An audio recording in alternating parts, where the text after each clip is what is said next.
Considering the experience of the combat use of aviation at the beginning of the Second World War, the American Naval Command quickly came to the conclusion that its fleet of carrier-based aircraft was rapidly becoming obsolete and was qualitatively inferior to the aircraft of its potential adversary, Japan. The primary American carrier-based fighter, the Wildcat, could no longer compete with the newest Japanese fighter, the Mitsubishi Zero. It had practically exhausted its modernization potential, while the Japanese machine still possessed immense reserves. Meanwhile, the entry of the United States into the war was inevitable. In June 1941, the U.S. Navy signed a contract with the Grumman Company for a radical modernization of the Wildcat, with the goal of achieving a qualitative leap in performance characteristics, primarily speed and maneuverability. The chief designer of Grumman, William Schwendler, decided to install a more powerful 1,600 horsepower R2600 Cyclone family engine from the Wright Company and eliminate the two main drawbacks of the F4F, the narrow-track low landing gear and the inefficient small-diameter propeller. The increase in engine mass, fuel tank capacity, and ammunition load caused an increase in dimensions and takeoff weight. The new aircraft turned out to be the largest of all single-engine fighters ever built, not only in the U.S. but in the world. The landing gear was radically redesigned. Instead of the retractable trapezoid, the aircraft now featured powerful high struts that retracted backward into the wing while rotating 90 degrees. The aircraft evolved from a mid-wing to a low-wing design, and the fuselage was completely re-engineered, now featuring a pear-shaped cross-section instead of a circular one. The wing structure underwent no fewer changes. It became a single spar design with auxiliary front and rear spars. The folding mechanism for the wings was borrowed from the Wildcat. The armament, 6 12.7mm machine guns, was located outside the propeller arc in the folding part of the wing, arranged in dense packs of 3 guns each. Fuel tanks were located in the wing roots. To improve horizontal maneuverability, the wing was given a thick, high-lift NACA 230 series profile. To reduce drag in cruise flight, the wing incidence angle was set to 0. However, to improve the landing characteristics of the new aircraft, whose mass had increased by 60%, it was necessary to reach high angles of attack. Consequently, the engine axis was tilted downward by 3 degrees. This design feature, along with the forward-positioned cockpit, improved forward visibility and became a characteristic trait of the future Hellcat. All control surfaces were all metal, though the elevators and rudders were fabric-covered, while the ailerons and flaps featured duralumin skinning. In general, despite a much more complex design, the new aircraft, named the Hellcat, or Witch, Vixen, or literally Infernal Cat, was much more manufacturable than its predecessor. The fuselage had a simpler shape, and the skin panels were mostly either flat or had single-axis curvature. The tail boom was skinned with 2.6mm thick sheets using lock joints, also for the sake of manufacturability. The designers concluded that such insignificant steps in the skin, located in the boundary layer zone, would not affect speed. Incidentally, during operation, these steps were often smoothed out with a rotary tool and painted over, increasing the maximum speed of the aircraft by 10 to 15 kilometers per hour. Stamped parts were widely used in the airframe construction. By the beginning of 1942, 2 prototypes were built, the XF6F1 with an R2610 engine without a supercharger, and the XF6F2 with an R2616 with a supercharger. Testing of the first experimental Hellcat began on June 26, 1942, with Grumman chief test pilot Selden Converse at the controls. By late July, the second prototype joined the trials at the Grumman factory airfield in Bethpage. The aircraft delighted pilots with its ease of handling, excellent landing characteristics, and decent horizontal maneuverability. However, the engine power was clearly insufficient. Low speed, poor rate of climb, and sluggish vertical performance presented Schwendler with a dilemma: either reduce the takeoff weight by decreasing the structural strength of the airframe and discarding part of the armor protection, or install a new engine of higher power. The first path was rejected, as the Hellcat's main opponent, the Zero, suffered from weak armor and insufficient structural strength, leading to low survivability. The second path was chosen and approved by U.S. Navy representatives. Soon, a new 2,000-horsepower Pratt Whitney R2800 with a 3-blade Hamilton Standard hydromatic propeller was installed on the second prototype, replacing the Curtiss Electric. The aircraft was designated XF6F3. The first prototype was eventually refitted with the Pratt & Whitney Double Star, but with a 2-speed supercharger, a modification called XF6F4. Based on test results, that supercharger was deemed unreliable and discarded. Several minor changes were made to the design, such as redesigned landing gear wells and the removal of the propeller spinner. In this form, the aircraft went into series production as the F6F3 Hellcat.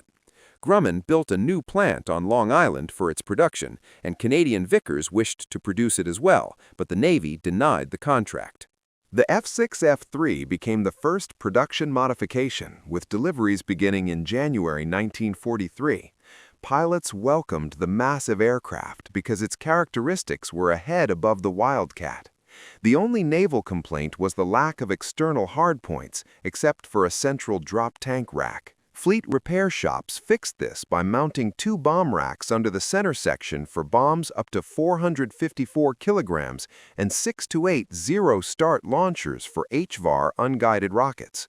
By mid-1943, a small series of F6F3/E/N night fighters was produced, equipped with AN/APS-6 radar on the right wing, developed with British assistance.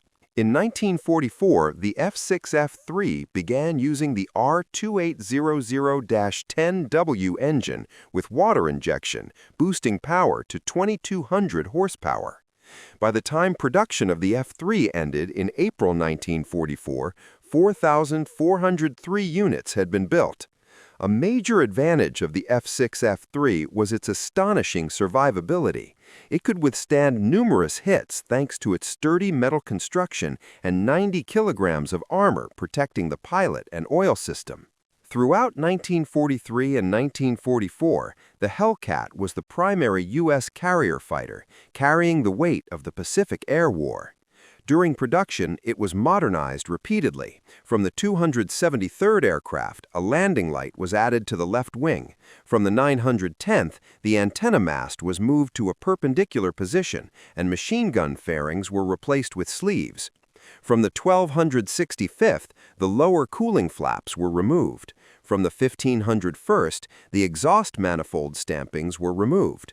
From the 1900th, the water injection engine was standardized, and from the 3451st, rocket launchers were factory installed. The F6F3 was eventually replaced by the F6F5, which featured better armor, a refined canopy with 3 bulletproof glass panels, no rear-view windows, and an increased external payload of 1,542 kilograms. Some F6F5s even carried 2 20mm cannons alongside 4 machine guns.